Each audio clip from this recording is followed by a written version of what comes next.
ಬೆಂಗಳೂರು. ಪರ್ಯಾಯ ರಾಜಕಾರಣದ ಉದ್ದೇಶದೊಂದಿಗೆ ಸಿಪಿಐ-ಎಂ ಪಕ್ಷ ಡಿಸೆಂಬರ್ 21, 2025 ರಂದು ಬೆಂಗಳೂರಿನ ಸ್ವಾತಂತ್ರ್ಯ ಉದ್ಯಾನವನದಲ್ಲಿ ಸಂಘಟಿಸಿದ್ದ ಜನದನಿ ರ್ಯಾಲಿ ಅತ್ಯಂತ ಯಶಸ್ವಿಯಾಗಿ ಜರುಗಿದೆ. 1000ಕ್ಕೂ ಹೆಚ್ಚು ಸಿಪಿಐ-ಎಂ ತಂಡಗಳು ರಾಜ್ಯದ ಎಲ್ಲಾ ಜಿಲ್ಲೆಗಳಲ್ಲಿ ಸುಮಾರು 5 ಲಕ್ಷಕ್ಕೂ ಹೆಚ್ಚಿನ ಮನೆಗಳಿಗೆ ಭೇಟಿ ನೀಡಿ ಜನರ ಸಮಸ್ಯೆಗಳನ್ನು ಚರ್ಚಿಸಿದ್ದರು.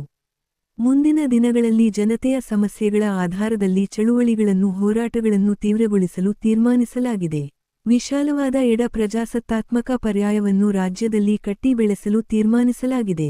ರಾಜ್ಯದ ದುಡಿಯುವ ವರ್ಗಗಳು, ಜನಸಾಮಾನ್ಯರು, ರೈತರು, ಕಾರ್ಮಿಕರು, ಕೂಲಿಕಾರರು, ಮಹಿಳೆಯರು, ದಲಿತರು, ಆದಿವಾಸಿಗಳು, ಅಲ್ಪಸಂಖ್ಯಾತರು, ಯುವಜನ ವಿದ್ಯಾರ್ಥಿಗಳು, ಪ್ರಗತಿಪರ ಶಕ್ತಿಗಳು, ಬುದ್ಧಿಜೀವಿಗಳು, ಸಾಹಿತಿಗಳು ಮತ್ತು ಕಲಾವಿದರ ಸಹಾಯ ಸಹಕಾರ ಮತ್ತು ಬೆಂಬಲದೊಂದಿಗೆ ಈ ಕಾರ್ಯಕ್ಕೆ ಸಿಪಿಐ-ಎಂ ಮುನ್ನಡೆಯುತ್ತದೆ.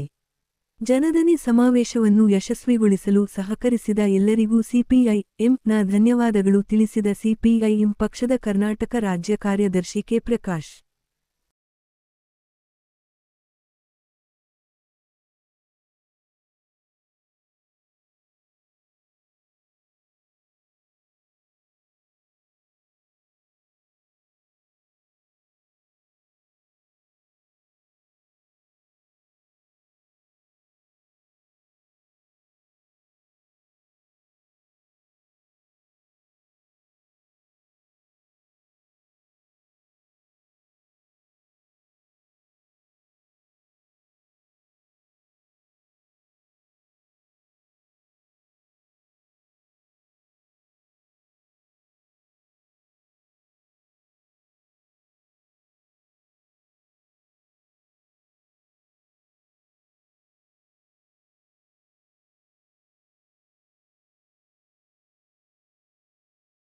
ಸಿಪಿಐ-ಎಂ ಪಕ್ಷದ ಬೃಹತ್ ಸಮಾವೇಶದ ಪ್ರಸ್ತಾವನೆಯನ್ನ ಸಿಪಿಐ-ಎಂ ಪಕ್ಷದ ಕರ್ನಾಟಕ ರಾಜ್ಯ ಸಮಿತಿಯ ಕಾರ್ಯದರ್ಶಿಗಳಾಗಿರ್ತಕ್ಕಂಥ ಕಾಮ್ರೇಡ್ ಪ್ರಕಾಶ್ ಅವರು ಮಾಡ್ತಾರೆ.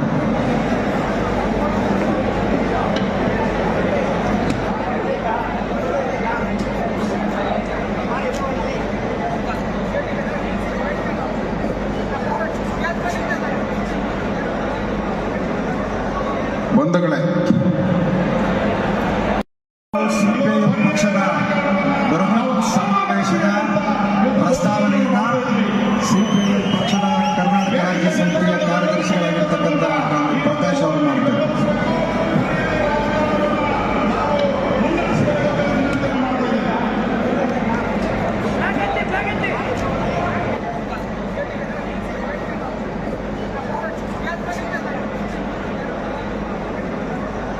ಬಂಧುಗಳೇ,